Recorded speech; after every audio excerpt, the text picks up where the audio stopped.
All right, what's up? My name is Jermond Sanford. I'm 37-year-old. I'm from Pasadena, California. Um, in 2006, I committed a crime. I went to prison right before I turned 18 years old. I got convicted of attempted murder. Ended up getting sentenced to 89 years to life. My first couple of years in prison, I was just still on that path. I was still on the path of trying to find myself. And that's how I fell on life of crime and started committing crimes because I was getting that praise that I was looking for from home, from them. So as I went to prison, 18 years old, lost, in prison, same thing. I was still seeking acceptance. I wanted to be the biggest, baddest, toughest dude. For 10 years, I was on that path. But then, God led me to Calipatria State Prison to where one day I was on the yard working out with my so-called homies and, just doing the tough stuff, guy stuff. And three white men, they run this group called Kairos. It's a Christian-based group. Came up to the gate and asked me if I wanted to come to Kairos. And, for me, I was like, what is Kairos?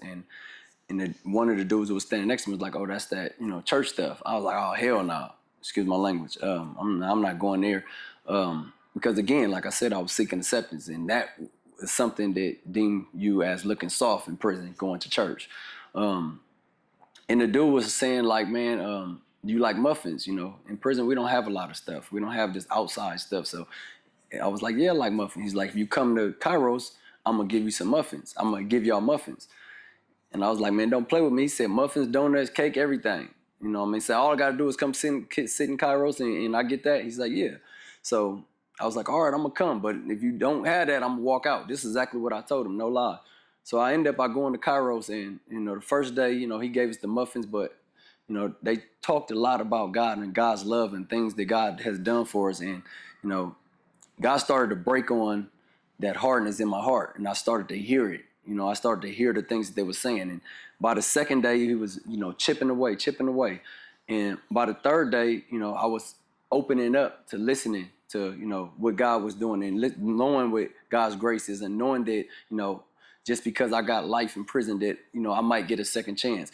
Then I started to believe what they were talking about. So by the end of Kairos, I was ready. I was ready to give my life to God. So about 2 weeks later, I joined the church. After going to church for a couple of months, I ended up getting baptized on the level 4 yard in front of all these dudes that, I was afraid to look weak in front of. And I got baptized on the yard in front of all of them. And from that day, I gave my life to God. And then it was God's grace that started to, change my life, remove all this hardness, remove this toughness. And I started to believe in God, believe in the word. And I started to study the word.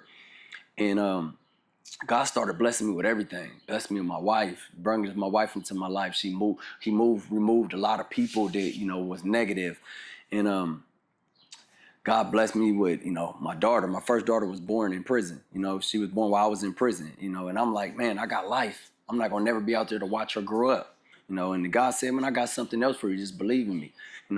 Walk this path with me. And my wife's like, man, walk away from all this stuff you in there doing. Leave all that fast stuff away. Leave that worldly stuff away. This is my wife. She was the backbone. She was like, just leave it alone. Just go to this new prison and change your life.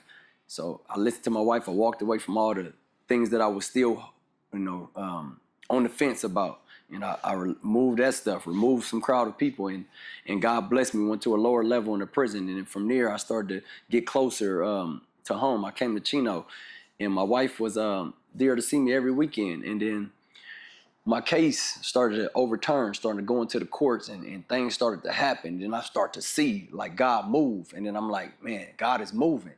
And all that happened when I started to see that His grace is real. And I started to see that if I just give myself over to Him, let this go and let Him do what He want to do. And from that day, God overturned my sentence. And, and I'm still at a shock. I go through life every day not understanding how blessed I was.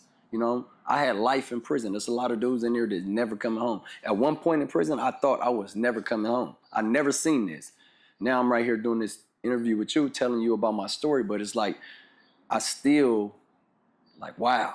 Every day is like a wow moment. Like, people don't make it out of there. And God really had a plan from the get-go. From the day I got sentenced to 89 years of life, he put this thing in my sentence. So when I was ready, when he knew I was ready, he was going to remove me from prison. So all this time in prison, he let me do all these things, knowing that one day he had a purpose for my life, you know, and he brought me back to him.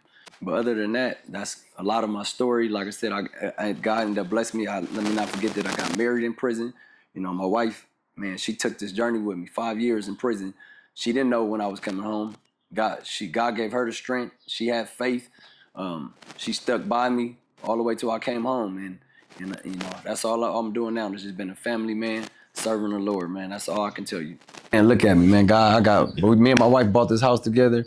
Like, we over here in a good neighborhood, you know what I mean? And got the pool. Like, man, I went from being on the penitentiary yard and look, you know, God done blessed me and all. Man, I'm grateful, you know what I mean? So his grace is this, you know what I mean? This is it. He didn't have to give me none of this. He could have gave me that 2x2 or whatever them cells is.